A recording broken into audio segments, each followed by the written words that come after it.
3 বছর বয়স থেকে বাচ্চাদের খাবারে যাতে ভেজাল না থাকে। বাচ্চাদেরকে নিয়ে আমার সেকেন্ড উপন্যাস লিখেছি, তারা একটা 8 এর মেয়ের মনস্তাত্ত্বিক অবস্থা।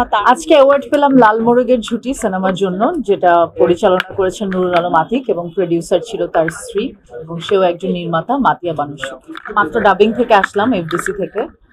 ইনশাল্লাহ আমরা চেষ্টা করছি ঈদের রিলিজ করার, বাট ঈদে না হলেও ঈদের 15 দিন পর ইনশাল্লাহ আমার ফিচার ফিল্ম পায়েল রিলিজ হবে। সেটা আপনারা জানতে পারবেন কিছুদিনের মধ্যে, ডিক্লারেশন আসবে। অবশ্যই ভালোভাবে দেখার কিছু নাই, ডেফিনেটলি কষ্ট লাগে। আমি তো আসলে ক্লাসিক্যাল ডান্সার, সো আমার অ্যাওয়ার্ড পাওয়া শুরু হয়েছে 3 বছর বয়স থেকে। তো এখন কম্পিটিশন কম করতে হয়, ছোটবেলায় কম্পিটিশন বেশি করতে হতো, কারণ আমরা যারা ডান্সার আমাদের অনেক কম্পিটিশন করতে হতো, সেটা রিহার্সাল থাকতো।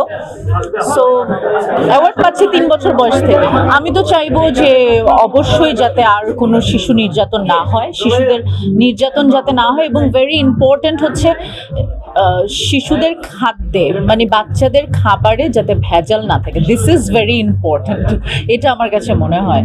আপনারা আমার 6টা বই আছে বাজারে, আপনি দেখবেন যে আমি বাচ্চাদেরকে নিয়ে আমার সেকেন্ড উপন্যাস লিখেছি, তারা একটা ক্লাস 8 এর মেয়ের মনস্তাত্ত্বিক অবস্থা, তার মানসিকতা, তার বেড়ে ওঠাকে নিয়ে। সো আমি কাজ করি বাচ্চাদের জন্য, এবং আমার ইচ্ছা আছে যে আমি মাস্টার্স যদি আমি করতে পারি, ডেভেলপমেন্ট কোনো সাবজেক্টে আমার মাস্টার্স করার ইচ্ছা আছে।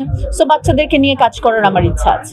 সামনে সিনেমা আসছে, যেটা বললাম প্রথমেই যে আমার ফিচার ফিল্ম আসছে, আপনারা কিছুদিন পরেই ডিক্লারেশন পাবেন। এখন বলতে চাচ্ছি না, মাত্র আমি ডাবিং থেকেই আসলাম এফডিসিতে। সো আমরা চেষ্টা করছি আমরা টিম যাতে ঈদে আসতে পারি, বাট ঈদে এমনিতেই অনেক সিনেমা, ঈদে না আসলেও ঈদের 15 দিন পর রিলিজ হবে।